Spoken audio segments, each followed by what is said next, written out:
Assalamualaikum warahmatullahi wabarakatuh. Innal hamdalillah nahmaduhu wa nasta'inuhu wa nastaghfiruh wa nukabbiruhu wa naqul Allahu akbar, Allahu akbar walillahil hamd. Allahu akbar kabira walhamdulillahi katsira wa subhanallahi bukratan wa asila. Alhamdulillahilladzi syara'a lin-nasi 'aidan mubaraka wa na'iman mashkura wa yawman masrura. Wassalatu wassalamu ala man arsalahu Allahu rahmatan lil alamin basyiran wa nadhira wa ala alihi wa sahbihi wa man tabi'ahum bi ihsanin ila yaumiddin mu'minan wa mukhlisa. Asyhadu an la ilaha illallah wahdahu la syarika lah wa asyhadu anna Muhammadan abduhu wa rasuluhu la nabiyya ba'da. Amma ba'du fa ya ibadallah, usikum wa iyaya bittaqwallah faqad fazal muttaqun. Ya ayyuhalladzina amanu taqullaha haqqa tuqatih wa la tamutunna illa wa antum muslimun. Bapak-bapak, ibu-ibu, saudara-saudari kaum muslimin dan muslimat, sidang Idul Fitri yang berbahagia. Pertama-tama marilah kita senantiasa bersyukur kehadirat Allah Subhanahu wa taala yang telah memberikan kesempatan kepada kita untuk melaksanakan ibadah Idul Fitri 1437 Hijriyah pada pagi yang berbahagia ini. Semoga semua amal ibadah kita dapat diterima oleh Allah yang Maha Kuasa dan dibalasinya dengan pahala yang berlipat ganda. Salawat dan salam semoga dilimpahkan Allah kepada Nabi besar Muhammad sallallahu alaihi wasallam yang telah berjuang menyampaikan risalah Islamiyah sebagai petunjuk dan pedoman hidup bagi seluruh umat manusia. Begitu juga untuk keluarga dan sahabat-sahabat beliau serta siapa saja yang mengikuti sunnahnya dengan penuh keimanan dan keikhlasan sampai yang akhir nanti. Allahu akbar, Allahu akbar walillahil hamd.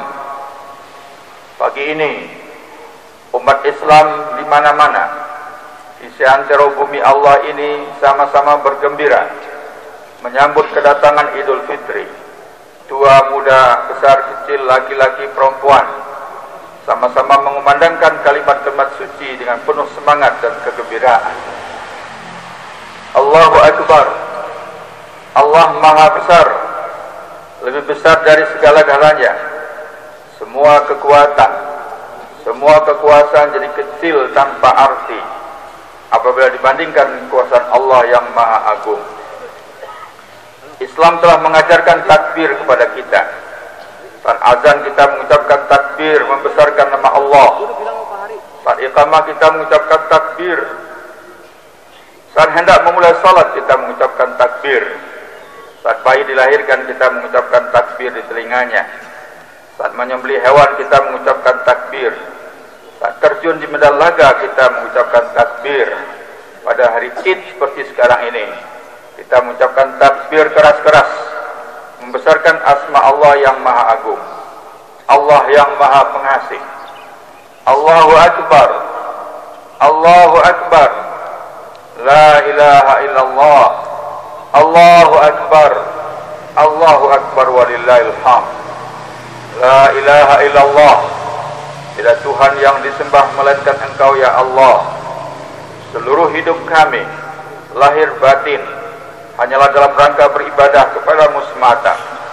Seluruh yang kami rasakan, yang kami pikirkan, yang kami ucapkan, dan yang kami lakukan hanyalah semata-mata untuk mencari ridhamu ya Allah. Alhamdulillah, segala puji hanya dipersembahkan kepadamu ya Allah. Tidak ada yang berhak dipuji selain Engkau yang Maha Pengasih dan Maha Penyayang, yang melimpahkan rahmat dan karunia-Nya kepada hamba-hambanya. Sidang Id yang berbahagia, pada pada hari Idul Fitri ini kita bergembira seperti gembiranya orang yang sedang berbuka puasa, dan kita sedang menunggu kegembiraan yang lebih besar lagi, itu saat bersua dengan Allah Subhanahu wa taala. Rasulullah sallallahu alaihi wasallam bersabda, "Lis-shaimi farhatan yafrahuhuma idza aftara fariha bi fitrih wa idza laqiya rabbahu fariha bi shaumih." Orang yang berpuasa itu memiliki dua kegembiraan. Itu saat berbuka puasa dia bergembira dengan makanannya, dan jika bersua Rabbnya dia bergembira dengan puasanya. Hadis riwayat Bukhari Muslim. Kegembiraan orang yang berpuasa saat berbuka merupakan kegembiraan yang alami, karena dia mendapatkan kebebasan yang kembali dari apa yang tadinya dilarang. Kegembiraan berbuka puasa juga merupakan kegembiraan yang religius, karena dia berhasil menyelesaikan ibadah puasanya. Sebulan lamanya kita berjuang melawan hawa nafsu kita sendiri. Sekarang apakah kita termasuk orang-orang yang kembali dari medan juang dengan kemenangan, sehingga pantas menerima ucapan minal aidin wal faidin? Tentu tidak mudah menjawabnya. Kita perlu meninjau dan mengoreksi diri kita masing-masing. Apakah ibadah puasa sudah betul-betul kita kerjakan dengan iman dan ihtisabah, atau kita hanya termasuk orang-orang yang hanya berpayah-payah menahan lapar dan haus tanpa arti yang bermakna? Rasulullah SAW sudah menjanjikan, siapa yang puasa bulan Ramadan dengan iman dan ihtisabah akan diampuni dosa-dosanya yang terdahulu. Dalam hadis lain dikatakan oleh beliau, siapa yang mendirikan malam Ramadan dengan iman dan ihtisabah diampuni dosa-dosa yang terdahulu. Dengan arti kata, kalau kita berhasil mencapai seperti yang dijanjikan oleh Rasulullah SAW tersebut, tentu pada hari ini kita bebas dari segala macam dosa, kembali seperti seorang bayi yang baru dilahirkan dunia, bersih, suci, fitrah. Itulah sebabnya hari raya ini dinamai Idul Fitri, artinya kembali ke fitrah. Allahu Akbar, Allahu Akbar walillahil hamd. Setelah kembali ke fitrah, kembali suci seperti hari pertama dilahirkan oleh ibu, maka marilah kita mencoba mengamati dan merenungkan dengan hati yang suci dan pikiran jernih keadaan bangsa Indonesia, khususnya umat Islam, telah dilanda oleh berbagai macam krisis belakangan ini. Bermacam-macam krisis mendera kita berkepanjangan, mulai dari krisis politik, krisis hukum, krisis kepercayaan, sampai kepada krisis moral, juga krisis rasa aman, juga krisis di lapangan olahraga. Bangsa ini terasa semakin miskin prestasi, namun selalu bertikai. Semua krisis itu membuat bangsa kita terpuruk, tidak dapat menegakkan kepala sebagai khara ummah, sekalipun mayoritas bangsa Indonesia adalah kaum muslimin. Sekarang ini bangsa kita tidak lagi hidup dengan tenang, rukun, aman, makmur. Beberapa fenomena suram dan kelam dapat kita saksikan di tengah-tengah masyarakat kita. Mari kita daftar beberapa fenomena suram berikut ini. Sesama anggota masyarakat tidak lagi saling menolong. Yang pintar tidak mengajari yang bodoh. Yang kaya tidak membantu yang miskin. Yang kuat tidak menolong yang lemah. Yang miskin, lemah, dan bodoh tidak lagi mendoakan yang kaya, kuat, dan pintar. Kesalahpahaman sulit dijernihkan, konflik tidak segera dapat diatasi, yang bengkok tidak gampang diluruskan, yang kusut tidak mudah diselesaikan. Partai-partai politik banyak yang pecah, ormas banyak yang membelah diri. Induk olahraga sepak bola yang pada awal dibentuk untuk Indonesia adalah dengan semangat untuk mempersatukan bangsa, saat ini malah menjadi sarana untuk saling bertikai. Elitnya bertikai, supporternya tawuran di lapangan, tidak ada prestasi yang bisa dibanggakan. Bangsa ini seperti sedang kena penyakit sosial, marah lebih didahulukan daripada maaf. Kebencian mengalahkan rasa sayang, rasa aman berubah menjadi ketakutan, kemakmuran berganti dengan kemelaratan, kecurigaan, kesalahpahaman, kebencian berkembang menjadi konflik berkepanjangan dan permusuhan. Apalagi belakangan ini, saat dunia barat sedang memproklamirkan perang dengan teroris, yang karena memang ada yang kesalahpahaman penduduk dunia barat dalam melihat Islam, stigma teroris selalu dialamatkan kepada sebagian umat Islam, bahkan oleh pihak-pihak tertentu dialamat juga kepada Islam itu sendiri. Islam di mana-mana di seluruh dunia sudah mengutuk teror yang biadab, yang tidak mengenal belas kasih itu, dan sekalipun keterlibatan umat Islam dalam peristiwa itu tidak pernah dibuktikan dengan jelas, tetapi stigma teroris dan suka kekerasan tetap dialamatkan kepada umat Islam. Apalagi saat ini Eropa dan dunia Barat sedang resah akibat ada banjirnya pengungsi dari negara-negara Timur Tengah yang notabene-nya mayoritasnya beragama Islam. Krisis dan perang saudara di Libya, Irak, Yaman, Mesir, dan terutama Suriah telah memaksa sebagian besar rakyat di negara-negara mengungsi menjadi tempat yang aman. Dan sebagian besar dari mereka mencari tempat aman itu di daratan Eropa yang secara kultur dan agama cukup berbeda, sehingga kerawanan sosial bisa terjadi di sana. Apalagi juga ada pihak ketiga yang terus mengail di Kairo, memperburuk citra Islam di mata dunia. Masyarakat dunia saat ini dapat dikatakan juga sedang mengalami krisis rasa aman dan damai. Hal ini dapat kita lihat dan kita rasakan sendiri saat di bandara-bandara internasional, kadang juga di bandara domestik. Pemeriksaan yang dilakukan oleh para petugas keamanan terasa sangat berlebihan dan kadang sangat merepotkan dan menjengkelkan. Pemeriksaan yang berlebihan itu adalah untuk menebus dan menghadirkan rasa aman. Bahkan di beberapa negara, orang yang mempunyai ciri-ciri tertentu dan nama-nama tertentu yang identik dengan Islam mendapatkan pengawasan dan tindakan yang berlebihan. Belum lagi tidak kekerasan yang terjadi di tengah-tengah dan oleh anggota masyarakat kita sendiri.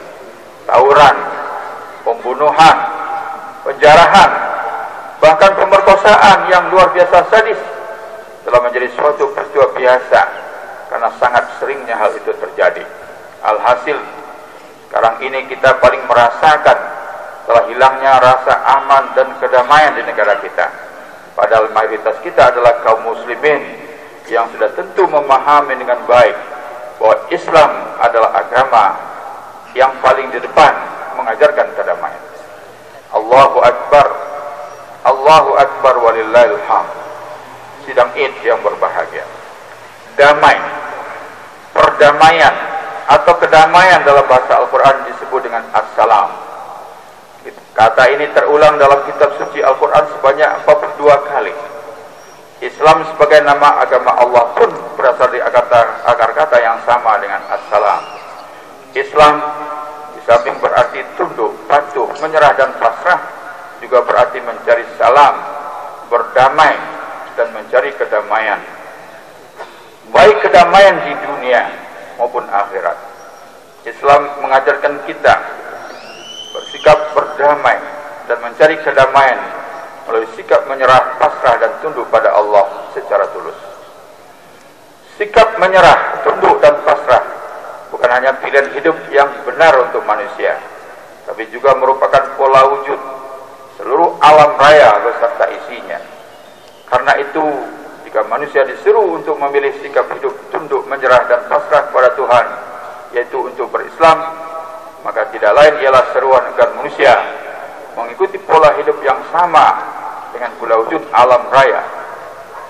Yang dihasilkan oleh sikap itu tidak saja kedamaian dengan Tuhan sendiri dan sesama manusia, tapi juga dengan setengah makhluk, sesama isi seluruh alam raya dan jagat raya itu sendiri. Kedamaian sejati dan abadi hanya ada di surga. Oleh sebab itu Allah Subhanahu wa taala menyebut surga dengan istilah Darussalam, yang secara harfiah berarti negeri kedamaian. Allah berfirman, "Wallahu yad'u ila daris salam wa yahdi man yasha ila siratim mustaqim." Allah menyuruh manusia ke Darussalam dan menunjuki orang-orang yang dikehendaknya kepada jalan yang lurus. Barang siapa yang Allah menghendaki akan memberikan kepadanya petunjuk, niscaya dia melapangkan dadanya untuk memeluk Islam.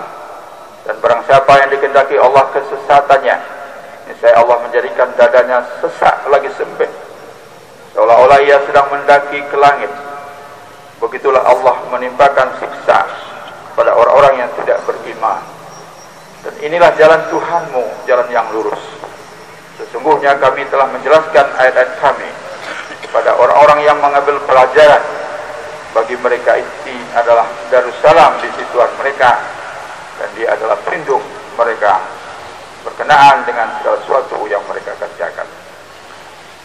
Digambarkan oleh Al-Quran bahwa penghuni surga nanti memberikan salam penghormatan dengan kata salam, sebagaimana yang dapat kita baca dalam surat Yunus 9-10. Innal ladzina amanu wa amilus shalihat yahdi rabbuhum biimanihim tajri min tahtimul anhar fi jannatin na'im da'wahum fiha subhanakallahumma wa tahiyyatuhum fiha salam wa akhiru da'wahum alhamdulillahi rabbil alamin. Sesungguhnya orang-orang yang beriman dan mengerjakan amal-amal saleh, mereka diberi petunjuk oleh Tuhan mereka karena keimanan mereka. Di bawah mereka mengalir sungai-sungai di dalam surga yang penuh kenikmatan. Doa mereka di dalamnya ialah subhanakallahumma, dan salam penghormatan mereka ialah salam, dan penutup doa mereka ialah alhamdulillahirabbil alamin. Tidak id yang berbahagia. Allahu akbar, Allahu akbar, walillahil hamd. Tapi dunia bukanlah surga. Sekalipun banyak lembaga-lembaga Islam dinamai dengan Darussalam, dan sehari-hari umat Islam dianjurkan untuk menebarkan salam dengan ucapan Assalamualaikum warahmatullahi wabarakatuh. Bahkan saat salat pun diakhiri dengan salam mulia ini. Tetapi kedamaian yang sejati tidak akan dapat di dunia ini. Di samping ada manusia yang beriman, ada pula yang kufur. Di samping ada yang menginginkan dan berupaya terus-menerus untuk mewujudkan kedamaian dan perdamaian, tetap ada saja yang berbuat sebaliknya.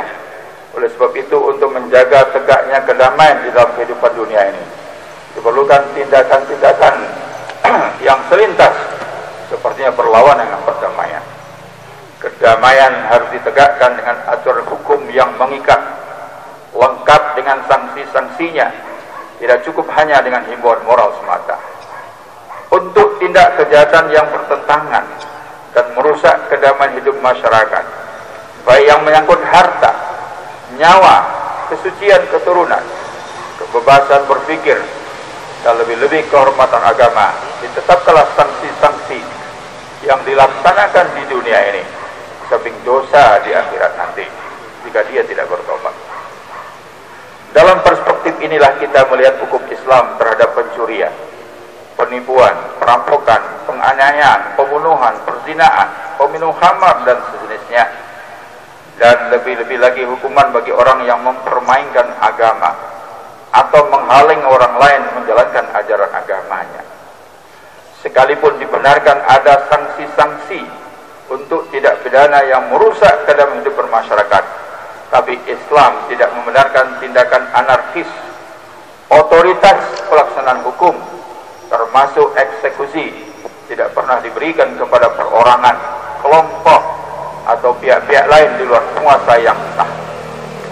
Tindakan sebagian anggota masyarakat, sekalipun atas nama agama, yang melakukan perusakan tempat-tempat maksiat, merajam pezina, membunuh pencopet dan maling yang ketangkap, adalah tindakan anarkis yang tidak dibenarkan oleh Islam. Sekalipun misalnya perbuatan tersebut hanya sebagai reaksi atau akibat kekecewaan dan tidak kepercayaan kepada penegak hukum, tetap saja tidak dibenarkan, karena kesalahan pihak lain tidak membenarkan kesalahan yang kita lakukan. Allahu Akbar, Allahu Akbar, la ilaha illallah, Allahu Akbar, Allahu Akbar, walillahil hamd. Pemaksaan kehendak, intimidasi, teror, walaupun dengan tujuan yang baik atau atas nama agama dan kemanusiaan, tidak dibenarkan, karena dalam Islam tujuan tidak menghalalkan cara. Al-ghayah la tubarrirul wasilah. Di samping niat, proses yang sesuai dengan ajaran Islam adalah hal yang sangat penting. Penilaian tidak diberikan oleh Allah berdasarkan hasil, tapi berdasarkan proses. Selama seorang muslim tetap konsisten dengan proses yang benar, tidak bertentangan dengan syariat Islam, sekalipun secara lahiriah materi tidak berhasil, dia akan tetap mendapatkan ganjaran di sisi Allah Subhanahu wa taala. Tidak demikian sebaliknya. Sekalipun secara lahiriah duniawiyah mendapatkan hasil yang gemilang, tetapi dicapai dengan cara yang salah, amalnya tidak ada artinya di sisi Allah. Bahkan dia akan mendapatkan dosa dari penyimpangan yang telah dia lakukan. Terorisme misalnya, jika dilakukan untuk dan atas nama agama sekalipun, tidak pernah dibenarkan oleh Islam. Tetapi terorisme juga tidak boleh dihentikan dengan terorisme sekalipun atas nama negara. Teroris harus dihukum. Telah dibuktikan di pengadilan yang jujur dan terbuka bahwa dia memang seorang teroris. Jangan sampai menghukum orang yang tidak bersalah sebagai kambing hitam karena ketidakmampuan kita mencari teroris yang sebenarnya, atau karena ada agenda yang tersembunyi yang ingin dicapai. Menghentikan terorisme tidak dapat hanya secara parsial dan sporadis, tapi harus secara menyeluruh dengan menghentikan segala penyebabnya. Terorisme muncul antara lain karena ketidakadilan, ketidakberdayaan menghadapi kesewenangan dan kezaliman sebuah kekuasaan. Terorisme bisa muncul sebagai reaksi terhadap teror negara terhadap kemanusiaan. Oleh sebab itu, untuk mengakhiri terorisme, akhirilah terorisme negara. To end terrorism and start terorisme, itu kata para ahli. Sedangkan yang berbahagia, seperti telah disebutkan sebelumnya, pada dasarnya Islam menginginkan kedamaian dan perdamaian. Tapi untuk alasan tertentu perang pun diizinkan. Pertama, perang diizinkan untuk membela diri. Apabila umat Islam dianiaya, diusir dari negeri mereka sendiri dan diserang oleh musuh Allah. Allah berfirman, "Udzina lil ladzina yuqataluna bi annahum zulimu wa inna Allah ala nasrihim laqadir. Alladzina ukhriju min diyarihim bighairi haqqin illa an yaqulu rabbuna Allah walaula daf'ullahi an-nasa ba'dahum bi ba'd lahudimat sawami'u wa bi'u wa salawatun wa masajid yuzkaru fiha ismullahi katsira wal yansurunallahu man yansuruh innallaha laqawiyyun aziz." Telah diizinkan berperang bagi orang-orang yang diperangi, karena sesungguhnya mereka telah dianiaya, dan sesungguhnya Allah benar-benar maha kuasa menolong mereka itu. Orang-orang yang telah diusir dari kampung halaman mereka tanpa alasan yang benar, kecuali karena mereka berkata, Tuhan kami hanya Allah. Dan sekiranya Allah tiada menolak keganasan sebagian manusia dengan sebagian yang lain, tentu telah dirobohkan biara-biara Nasrani, gereja-gereja, rumah-rumah ibadah orang Yahudi, dan masjid-masjid yang di dalamnya banyak disebut nama Allah. Sesungguhnya Allah pasti menolong orang yang menolong agamanya. Sesungguhnya Allah benar-benar maha kuat lagi maha kuasa. Kedua, perang dibenarkan untuk menjamin kebebasan beragama. Islam memang tidak membenarkan pemaksaan untuk masuk agama, tapi juga tidak membenarkan pemaksaan untuk tidak beragama. Semua kekuatan yang menghalang-halangi kebebasan beragama dan menghalang-halangi umat Islam dalam menjalankan ajar agamanya boleh diperangi. Al-Quran menyebut tindakan menghalangi kebebasan beragama itu dengan fitnah yang harus diperangi. Wa qatiluhum hatta la takuna fitnah wa yakuna ad-dinu kulluhu lillah. Fa in intahu fa innallaha bima ya'maluna basir. Dan perangilah mereka supaya jangan ada fitnah dan supaya agama itu semata-mata untuk Allah. Jika mereka berhenti dari kekafiran, maka sesungguhnya Allah maha melihat apa yang mereka kerjakan. Sidang Id yang berbahagia, dalam berperang, setiap muslim harus selalu menunjukkan akhlak yang tinggi. Karena perang dalam Islam mempunyai tujuan mulia untuk menegakkan keadilan, membela kebenaran, dan menjamin kebebasan beragama. Tujuan yang mulia itu harus dilaksanakan dengan cara yang mulia pula. Oleh sebab itu Islam memberikan rambu-rambu yang harus dipatuhi oleh setiap pasukan muslim dalam perang. Allahu Akbar, Allahu Akbar walillahil hamd. Dengan memahami surat Al-Baqarah ayat 191, 193, para mufassir menjelaskan rambu-rambu tersebut. 1. Tidak boleh melakukan tindakan yang melampaui batas, seperti bertindak kejam dan sadis. 2. Tidak membunuh orang-orang yang lemah seperti anak-anak, orang tua, kaum perempuan, orang-orang yang sedang sakit, orang-orang yang tidak turut berperang, musuh-musuh yang menyerah dan lain-lain. 3, tidak boleh merusak tanam-tanaman, hewan ternak, rumah penduduk, bangunan umum dan lain-lain yang tidak ada hubungan langsung dengan peperangan. 4, tidak boleh berperang di sekitar Masjid Haram kecuali kalau pihak musuh memerangi kaum muslimin di tempat suci tersebut. 5, tidak boleh menyerang jika pihak musuh sudah menghentikan peperangan. 6, mengadakan perdamaian yang didasarkan kepada ketentuan-ketentuan yang wajar dan adil, dan menghentikan permusuhan kecuali terhadap orang-orang yang masih membangkang. Mari kita lihat peperangan modern yang dilakukan oleh umat manusia sekarang ini. Apakah sudah sesuai dengan etika perang menurut Al-Quran? Betapa banyak jatuh korban sipil dalam perang yang sekarang ada di Irak, Suriah ataupun Yaman, juga di bagian bumi lainnya, yang dilakukan oleh pihak yang mengaku memimpin peradaban dunia, tapi oleh mereka yang mengaku beragama Islam dan oleh kelompok Islam. Begitulah konsep damai, perdamaian dan kedamaian dalam idealitasnya, seperti yang dituntunkan oleh Al-Quran.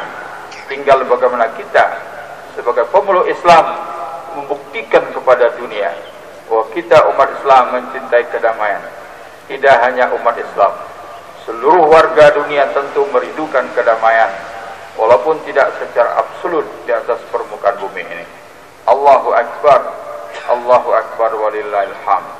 Sebagai orang yang beragama, semua harus optimis bahwa bangsa Indonesia dan masyarakat dunia ini akan kembali mendapatkan rasa aman. Kita tidak boleh bersedih, apalagi berputus asa. Akhirnya marilah kita bermunajat kehadirat Allah Subhanahu wa taala, memohon ampun dosa dan memohon kekuatan lahir dan batin bagi keselamatan hidup kita di dunia akhirat. Ya Allah, ampunilah dosa-dosa kami dan dosa-dosa kedua orang tua kami, serta rahmatilah mereka sebagaimana mereka telah membimbing kami sejak kecil. Ya Allah, ampunilah dosa-dosa kami dan dosa-dosa orang-orang yang beriman kepadamu, laki-laki dan perempuan, baik yang masih ada maupun yang telah tiada. Ya Allah, terimalah segala amal ibadah kami pada bulan Ramadan. Berilah kami kemampuan untuk memaknainya dan kemampuan mengamalkan makna-makna itu dalam kehidupan yang nyata pada masa yang akan tiba. Ya Allah, berilah kami kekuatan lahir dan batin untuk menghadapi masa depan yang penuh tantangan. Berilah kami kemampuan untuk mengatasi masalah-masalah atas bimbingan wahyu-Mu. Ya Allah, limpahkan atas kami ketetapan hati untuk bangkit dari keterpurukan. Berilah kami hikmah kebijaksanaan untuk menggalang kebersamaan, untuk mewujudkan Indonesia berkemajuan. Rabbana hab lana min azwajina wa dzurriyyatina qurrata a'yun waj'alna lil muttaqina imama. Rabbana atina fid dunya hasanah wa fil akhirati hasanah wa qina adzabannar wa adkhilnal jannata ma'al abrar ya aziz ya ghaffar ya rabbal alamin. Subhana rabbika rabbil izzati amma yasifun wa salamun alal mursalin walhamdulillahi rabbil alamin. Wassalamu alaikum warahmatullahi